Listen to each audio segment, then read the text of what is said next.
hip cats, groovy chicks. Welcome to the Jazz Ranch. I'm going to be playing a song for you today. It's called My One and Only Love.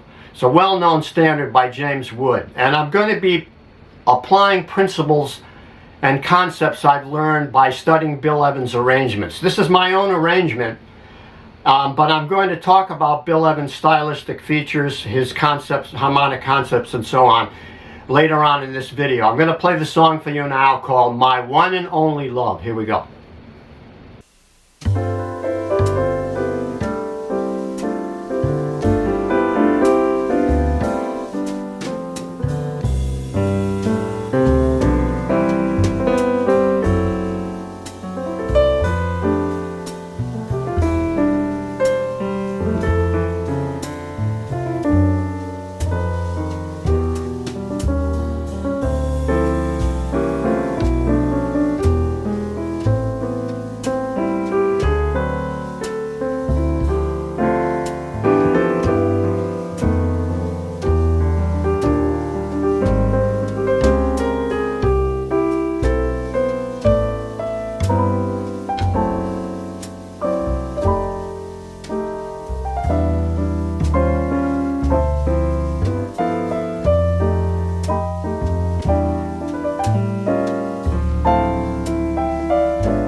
Hello, welcome to the Jazz Ranch studio. I'm going to be talking about the song I just played, My One and Only Love, and this is my arrangement. It's inspired by Bill Evans, by studying his arrangements, his concepts, and his stylistic features, his harmonies, and that type of thing. I've tried to incorporate a lot of those ideas into this arrangement. So I've reharmonized the chords that were, say, the traditional chords you would see in a fake book, to a certain degree, and I've added some fills and some other ideas to it. You'll see as we go along. So at the beginning, I just improvised these triads, like that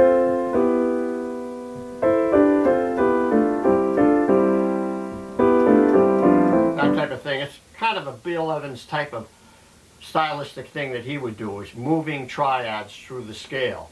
And I just improvised that beginning, so I didn't write it on the score, but that's what's happening there. And notice that I'm doubling the melody line in the left hand. So melody line like that. I think it's a pretty sound to get into the song, sets a mood. So now we have this line, the melody line is this.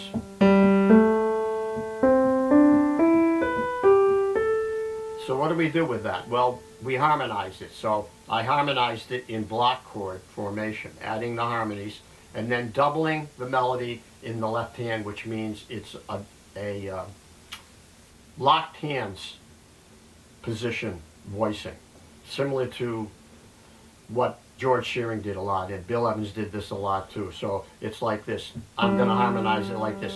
These are C chords now. Now there is the diminished chord approach to that C6. Then this nice major 7 there. So now that diminished chord in there is working perfectly according to the Barry-Harris system of diminished 6 scale approaches. So diminished 6 chord approaches. So that's like a G7 moving to a C6, right? But it's also a diminished chord. So there you have it, G7 flat 9 or a D diminished. So now we double the melody. We have this. There you get that nice rub, that minor second in there. Ending up on the F sharp half diminished there, and now these are my chords. There I'm going to put an F7 there with a sharp 11 being the melody note, and then 13 in there. The E minor there. And then to an F major there with a sharp 5. There's the sharp 5. Up a half step there with the D chord. Now right down the scale. Very pretty sound, I think, to use those big chords that are descending like that. And there's your sharp 11, E minor 7, E flat 7 approaching the D minor. Now that's the drop 2. Now drop 2 works really well on scale passages. This is a scale line. Goes right down the scale in steps. So that step movement harmonized like this with the diminished chord being on the passing note. That's the passing note. You know, so we have the drop 2 means we just take that note out and put it in the left hand. We get that really pretty sound of harmonizing the melody in tenths. You know. And then it's not this, it's this. You really want to have your ear develop an ear for the diminished sound. Now here, I used the 2-5-1 into A minor there, and half diminished, and on the 5, the E chord, I had to be, has to be a sharp 9 because of the melody. You'll see the second time around I'm using different chords there. See, so you have this ability to change it up, which Bill Evans always did. He always changed the chords from the original and created his own harmonic structure for a tune, and he really analyzed it and figured everything out perfectly, you know. So you have this. Now here, I need a fill, because the melody just goes. So I want this. I go to the D chord and put the sharp 11 there. It's a nice melodic line. To take me to the next melodic line, which is this. Another scale, but ascending, right? So now, in drop 2, it's going to sound like that. There's your diminished chord. And now, there's a G7. I'm going to move to a 3 chord by way of an F7. Tritone substitute to the E minor. So now, turn around. So, is it going to be 3, 6, 2, 5? No. I'm changing it here. This is my own idea. I'm going to go 3 to flat 3 major 7, to 6 major 7, and then to D flat, altered with a 6-9 and a sharp 11. It's a really pretty sound, I think. Okay, now I'm going to repeat the melody, but up an octave. And I'm going to play rootless chords in the left hand. That keeps the story ongoing. This is something Bill Evans would always do. He would never repeat himself. He'd always create new ideas throughout the arrangement. So now we can do this nice line to get us to the F sharp. Nice descending line in the left hand, right like that. Now I'm going to make it a bigger chord. Root position half diminished. Now I'm going to go. There, I'm going to stay up here now with these rootless chords and the melody stay up high.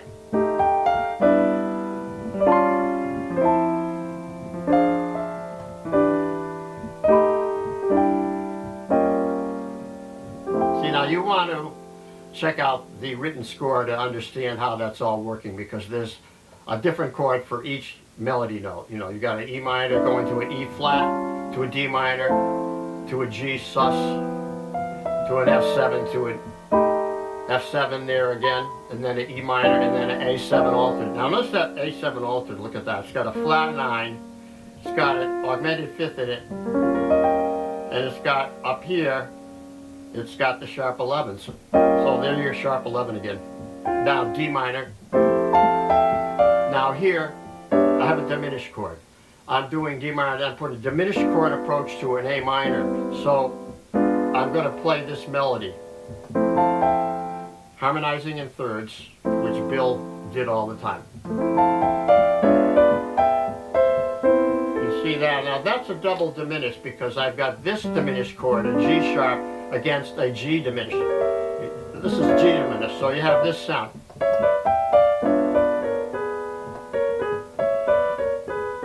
That's very much the Bill Evans trick.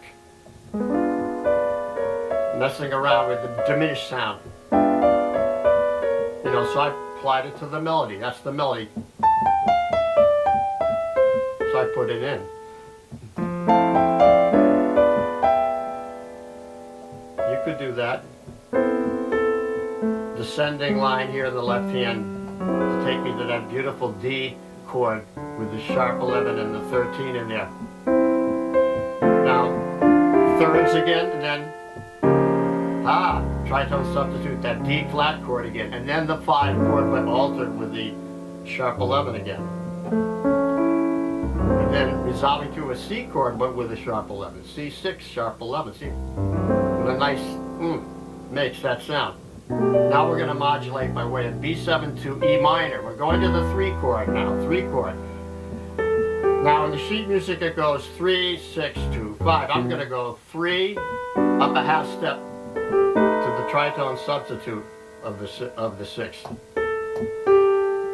Then F sharp, minor sus there, and then a B chord. I'm going to do this, a little trick I learned from Oscar Peterson. It goes like this. Let me get it.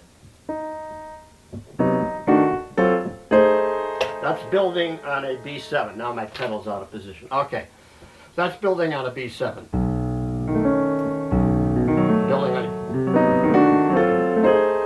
sharp 9s. Now, if you're interested in that idea, harmonic idea, then you want to study my video. I'll give you a link below for that. So I'm playing more rhythmically now here.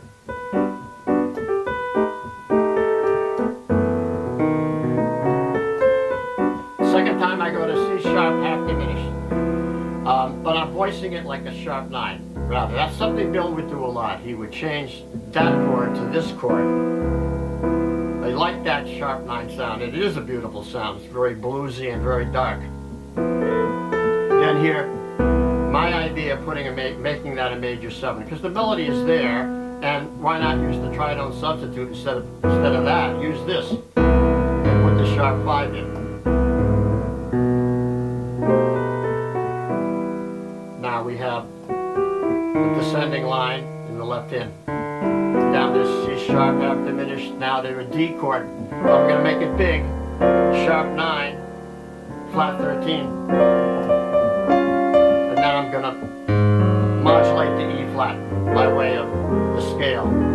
The E flat scale. I'm modulating the E flat because I'm going to take the melody, the last 8, the same melody, evolving. Now, not just repeating myself in C, I'm going to go up to E flat and make it big. The same kind of voicings as I did at the beginning of the song, but the way I got there is to, instead of going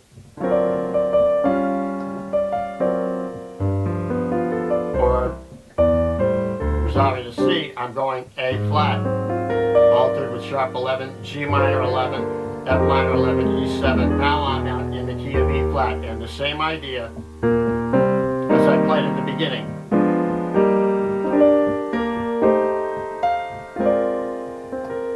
Same idea.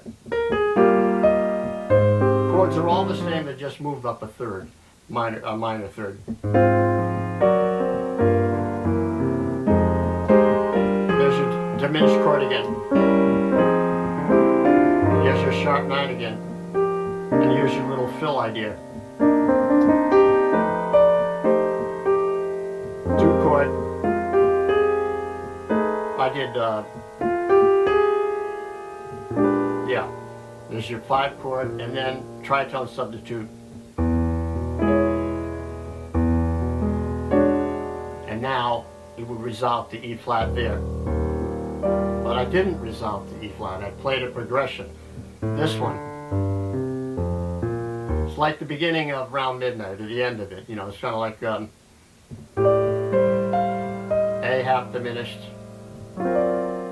D sharp, D7 sharp 9, and this nice melodic line, and harmonized in thirds again.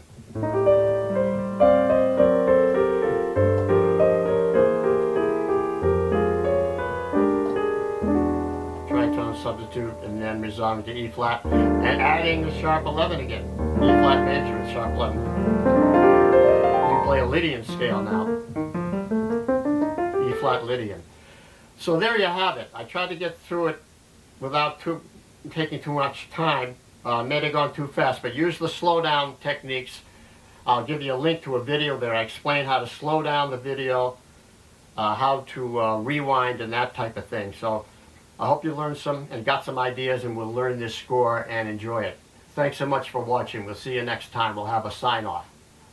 Signing off from the Jazz Ranch. Thanks so much for tuning in today.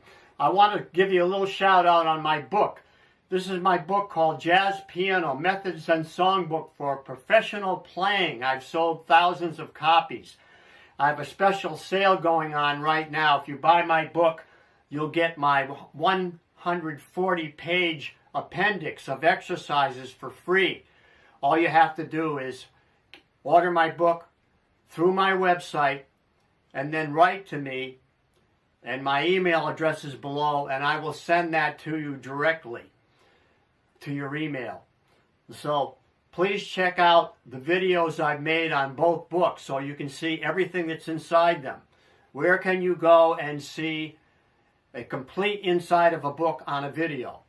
Only here at the Jazz Ranch. So thanks for tuning in today. Please give me a comment. I love to hear from you. I always answer all comments. You'll see that I do answer all comments if you give me enough time. And until next time, in the words of my great friend upstairs, Hermie Dressel, I'll say, swing loose. We'll see you next time around. Be cool. Bye-bye.